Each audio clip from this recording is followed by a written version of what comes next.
बहू का 9वां महीना। सुमित्रा जी की बहू रितु प्रेग्नेंट थी और अब उसकी प्रेगनेंसी का 9वां महीना चल रहा था।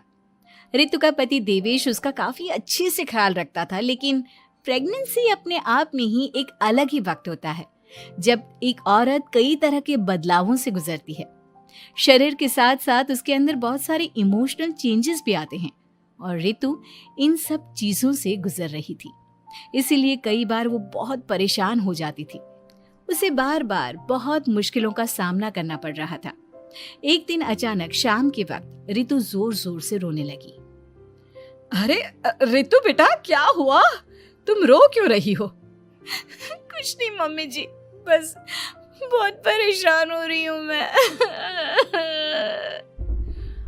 हाँ बेटा, वो तो मुझे भी दिख रहा है, तभी तो रो रही हो तुम। लेकिन परेशानी के पीछे की वजह तो बताओ, आखिर बात क्या है? किसी ने कुछ कहा क्या तुमसे? नहीं मम्मी जी, किसी ने कुछ भी नहीं कहा, बस ऐसे ही मेरा मन कर रहा है रोने का। अरे बेटा, ये क्या बात हुई? रोने का मन कर रहा है? अरे तुम माँ बनने वाली हो, अगर इस तरह रहोगी ना तो बच्चा भी रोने वाले नेचर का पैदा होगा। तो फिर मैं क्या करूं मम्मी जी? मुझे बता अपने दिल की बात, मेरे साथ शेयर कर कि क्या परेशानी है। वो क्या है ना मम्मी जी, मैं अपने पेट की तरफ देखती हूँ ना तो अजीब सी घबराहट होती है। अरे लेकिन क्यों बेटा? तुम्हारे पेट में तो तुम्हारा आने वाला बच्चा है, इसे देखकर तुम्हें खुश होना चाहिए। मम्मी जी वो क्या है ना, मेरा पेट इतना बड़ा हो गया है, शरीर की हालत ऐसी हो गई है तो सोच सोच कर डर लगता है कि मैं कभी फिर से पहले जैसे स्लिम और ब्यूटीफुल हो पाऊंगी क्या। अरे बेटा, ये तो कुछ दिनों की बात है, सब कुछ बिल्कुल पहले जैसा हो जाएगा। कुछ दिनों के बाद तुम्हें चिंता करने की कोई जरूरत नहीं होगी। रितु, क्या हुआ? तुम बार बार करवटें क्यों बदल रही हो? रात की 2 बज रहे हैं, सो जाओ ना अब। देवेश, नींद नहीं आ रही है, मैं ठीक से सो नहीं पा रही हूँ। अरे ये क्या, तुम तो उठकर बैठ गई। इस तरह बैठे बैठे पूरी रात बिताओगी क्या? क्या करूं देवेश, पेट की वजह से जैसे ही लेटती हूँ अजीब सा लगने लगता है, ठीक से सो भी नहीं पाती। तुम एक काम करो, अपने पेट के बगल में एक तकिया लगा लो, तुम्हें ठीक से नींद आ जाएगी। वो भी करके देख लिया, अब तो लगता है जब तक बच्चा इस दुनिया में नहीं आएगा मैं ठीक से सो भी नहीं पाऊंगी। रितु, बच्चा आने के बाद कौन सा चैन की नींद सो पाओगी? कम से कम अब तो आराम कर लो। तुम सो जाओ देवेश, मैं बैठे बैठे ही अपनी नींद निकाल लूंगी।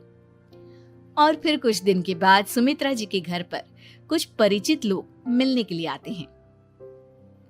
मम्मी जी, आप उन लोगों के साथ बैठकर बातें करिए, मैं सबके लिए चाय बना देती हूँ। अरे नहीं नहीं बेटा, मैं कर लूंगी, अभी तुम्हारी तबीयत ठीक नहीं है ना, तुम आराम करो। अरे मम्मी, घर के छोटे मोटे काम तो मैं करती हूँ ना, चाय बनाने में कैसी प्रॉब्लम? अच्छा ठीक है, अगर कोई परेशानी नहीं है तो बना दो चाय। अरे ये क्या बात है सुमित्रा जी, आप तो दादी बनने वाली हैं। हाँ जी, बस ठीक ठाक तरीके से मेरा पोता या पोती इस दुनिया में आ जाए तो चैन हो जाए। सही कहती हैं बहन जी, एक औरत के लिए ये वक्त बहुत मुश्किल होता है। वैसे बहू की तबीयत तो ठीक है ना? हाँ हाँ, तबीयत तो ठीक है, बस ऐसे ही थोड़ी बहुत परेशानी है जो इस वक्त होती है, उसी से गुजर रही है। पहली बार माँ बन रही है ना, कभी कभी परेशान हो जाती है। सुमित्रा जी रिश्तेदारों से बात करती है और उन्हें काफी देर हो जाती है। रिश्तेदारों के जाने के बाद, अरे रितु बेटा, तुम अभी तक किचन में काम कर रही हो? मैंने तुम्हें मना किया था ना, इतनी देर खड़े रहने की क्या जरूरत थी? मम्मी जी, वो मुझे लगा रात के खाने में देर हो जाएगी, इसलिए मैं साफ उधर बिजी थी तो मैं खाना बनाने लग गई थी। अरे बेटा, तुम तो बिल्कुल कुछ भी नहीं समझती, जरा अपने पैरों की हालत तो देखो। हाँ मम्मी जी, मुझे भी ना पैरों में बहुत भारीपन लग रहा है। ये भारीपन नहीं है, ज्यादा देर खड़े रहने की वजह से तुम्हारे पैरों में सूजन आ गई है। आप कमरे में जाकर आराम करो, चलो। और सुनो, अपने पैरों के नीचे ना तकिया लगा लेना, सर के नीचे मत लगाना, ठीक है? अपने कमरे में जाने के बाद यार ये प्रेगनेंसी भी कितनी अजीब चीज है, कभी रोने का मन करता है, कभी हंसने का। घर में सब मुझे बहुत प्यार करते हैं, लेकिन प्रेगनेंसी की जो प्रॉब्लम्स मैं फेस कर रही हूँ वो मैं किसी को नहीं समझा सकती। ये सब कब ठीक होगा? और फिर एक रात अचानक रितु नींद में उठकर बैठ जाती है और अपने पूरे शरीर पर खुजली करने लगती है। देवेश की आंख खुलती है और वो रितु को इस तरह खुजली करते हुए देखता है। अरे क्या हुआ रितु, तुम ठीक तो हो ना? पता नहीं क्यों देवेश, लेकिन अचानक से पूरे शरीर में खुजली हो रही है। दिखाओ जरा मुझे। अरे लेकिन तुम्हारे शरीर पर तो कोई मच्छर के काटने के या किसी तरह के रैशेस भी नहीं है, फिर खुजली क्यों हो रही है? लगता है ये भी प्रेगनेंसी की कोई नई प्रॉब्लम है।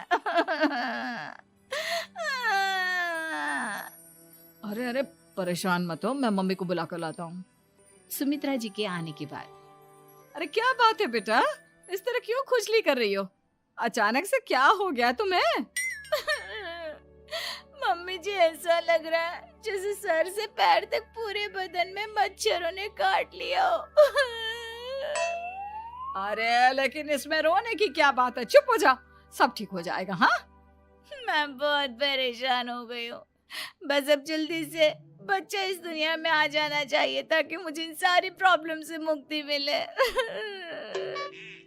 ऐसा नहीं कहते रितु, माँ बनना तो दुनिया की सबसे बड़ी खुशखबरी है और ये सारी परेशानियां तो सबके साथ होती है। जानती हूँ, लेकिन फिर भी क्या करूँ, रात को सो नहीं सकती, कभी पेट भर के खाना खा लेती हूँ तो उल्टी करने का मन करता है, ज्यादा देर खड़ी हो जाती हूँ तो पैर में सूजन आ जाती है, ज्यादा देर बाहर घूमने भी नहीं जा सकती वरना टॉयलेट की प्रॉब्लम। ये सब कब ठीक होगा? कुछ दिन और बीत गए और अब तक रितु का 9वां महीना खत्म होने का वक्त आ गया था। अब हर दिन रितु बस यही सोचती थी कि उसका बच्चा इस दुनिया में आने वाला है। हाँ, वो बात अलग थी कि वो कई तरह की इमोशनल चेंजेस से गुजर रही थी और फिर एक दिन अचानक, देवेश मुझे ना चाउमीन खाने का मन कर रहा है। अभी रात के 12 बजे? अरे रितु, इस वक्त चाउमीन कहाँ से लेकर आऊंगा मैं? किसी होटल में फोन करो ना, कोई तो डिलीवर करता होगा ना इतनी रात को। नहीं नहीं रितु, इतनी रात को कोई डिलीवर नहीं करता, तुम कल खा लेना, मैं कल तुम्हारे लिए लेकर आऊंगा बस। नहीं, मुझे अभी खाने का मन कर रहा है, मुझे अभी खाना है। अच्छा अच्छा ठीक है, एक काम करो, मैं किचन में जाकर तुम्हारे लिए मैगी बना कर लाता हूँ, क्या पता उसे खाकर तुम्हारा मन ठीक हो जाए। हाँ ठीक है। देवेश रितु को मैगी बनाकर खिला देता है, लेकिन अगले दिन अचानक से रितु की तबीयत खराब हो जाती है। क्या हुआ है बहू को? बेटा तूने कुछ उल्टा सीधा तो नहीं खा लिया ना? मम्मी वो कल आधी रात को चाउमीन खाने की बात कर रही थी तो मैंने इसे मैगी बनाकर खिला दी। अरे लेकिन एक बार मुझसे तो पूछ लेता, इसी वजह से उसे अजीब सा लग रहा है। कोई बात नहीं, वैसे भी बच्चा आने का वक्त पास आ गया है ना, इसलिए ये सब चीजें हो रही है। मेरे पेट में बहुत दर्द हो रहा है, जब से मैगी खाई है तब से पता नहीं क्या हो गया। अरे कुछ नहीं हुआ बेटा, बस कुछ दिन की बात और है, परेशान मत हो। चल हम तुम्हें ना डॉक्टर के पास ले चलते हैं। हॉस्पिटल जाने के बाद, डॉक्टर साहब मेरी बहू की तबीयत ठीक तो है ना? हाँ, वैसे तो सब कुछ ठीक लगता है, डाइजेशन का प्रॉब्लम हो गया है, ऐसे वक्त में हो जाता है। प्रेगनेंसी की वजह से पेट के ऊपर बहुत प्रेशर आ जाता है, इसलिए डाइजेशन थोड़ा वीक हो जाता है।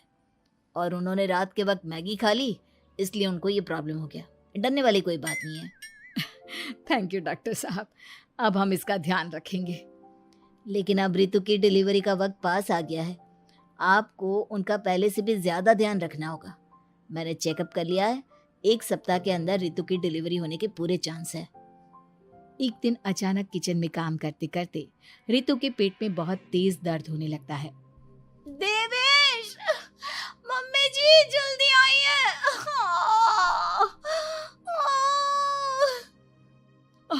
अरे क्या हुआ बहू, क्या हुआ तुम्हें? बहुत दर्द हो रहा है मम्मी, मेरे पेट में बहुत तेज दर्द हो रहा है, मुझसे खड़ा भी नहीं रहा जा रहा। इधर आ जाओ रितु, मैं तुम्हें बेड पर लिटा देता हूँ, सब ठीक हो जाएगा। बेटा, मुझे लगता है इसकी डिलीवरी का वक्त पास आ गया है। अब हमें रितु को हॉस्पिटल ले जाना होगा। वैसे भी डॉक्टर ने कहा था कि 1 सप्ताह के अंदर डिलीवरी कभी भी हो सकती है। मुझे बहुत दर्द हो रहा है, ऐसा लग रहा है जैसे मैं मर जाऊंगी। प्लीज मुझे बचा लो देवेश। अरे रितु, घबराओ मत, ऐसा कुछ नहीं होगा। हॉस्पिटल पहुंचने के बाद आप जल्दी से रितु को एडमिट करवा दीजिए और आप लोग बाहर वेट करिए। नहीं, मुझे बहुत दर्द हो रहा है। रितु, समझने की कोशिश करो, सब कुछ ठीक हो जाएगा। रितु को लेबर पेन शुरू हो गया था और वो काफी तकलीफ से गुजर रही थी। एक बच्चे को जन्म देते समय औरत जिस तकलीफ से गुजरती है उसे सिर्फ वही समझ सकती है। रितु की तकलीफ को देखकर देवेश भी काफी इमोशनल हो गया था। रितु को इस तरह चीखते देखकर उसे बहुत दुख हो रहा था, लेकिन आधे घंटे के बाद जब डॉक्टर अपने हाथ में रितु और देवेश की छोटी सी बच्ची को लेकर आया तो रितु के चेहरे पर स्माइल आ गई। रितु, ये देखो, तुम्हारी और मेरी नन्ही सी बेटी। ये तो एकदम परी की तरह दिखती है। दिखेगी क्यों नहीं, एकदम तुम पर गई है ना, इसलिए। लेकिन मम्मी, उसकी नाक तो मेरे जैसी है। अच्छा ठीक है, नाक तुम रख लो, बाकी सब मेरे जैसा। देखा रितु, तुमने कितनी तकलीफ सही, लेकिन उस तकलीफ के बदले तुम्हें भगवान ने ये छोटी सी परी दे दी। और ऐसा सब औरतों के साथ होता है। तुमने बहुत हिम्मत रखी है बेटा, और इसका नतीजा आज हमारे सामने है।